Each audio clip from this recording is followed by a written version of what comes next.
Une journée sans beurre, pour moi, c'est une journée qui n'a pas lieu d'être. Bonjour elle, je suis François Perret. Ail noir, je trouve que c'est parfait pour assaisonner un petit peu tout et apporter une petite touche en plus. J'ai un petit peu aussi de pâte de sésame pour faire des vinaigrettes et tout ça, c'est vraiment pas mal. Crème sans aucune hésitation. À la maison, souvent, on se contente du poivre noir, alors que vous avez le poivre rouge de Compote qui va vous emmener votre plat à un autre niveau. Moi, j'aime pas le Paris-Brest.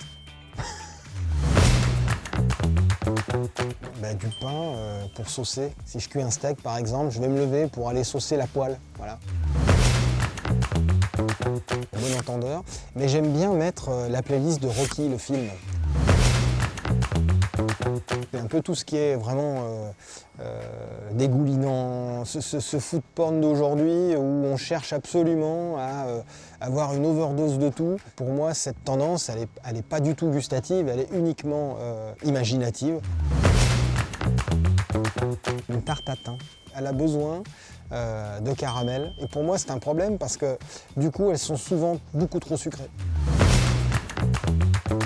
La salade César. C'est efficace, c'est plutôt digeste et c'est quelque chose qui est relativement rapide et facile à faire à la maison. Le beurre, une journée sans beurre, pour moi, c'est une journée qui n'a pas lieu d'être. La rhubarbe, j'ai mis beaucoup de temps à l'apprécier, mais je pense justement que bien travaillée, quand elle conserve son acidité, sa texture, quand elle n'est pas justement trop compotée, je trouve qu'elle a beaucoup de choses à nous dire. Une bonne crème anglaise, à la petite cuillère. Tamiser les produits, c'est très important, sinon ça fait des grumeaux et un grumeau avant cuisson, bizarrement on le retrouve après. Évidemment, regardez, c'est voilà, tous les jours. Je mesure le tour de taille, je me pèse. Non, absolument pas. Non, il se passe ce qui se passe.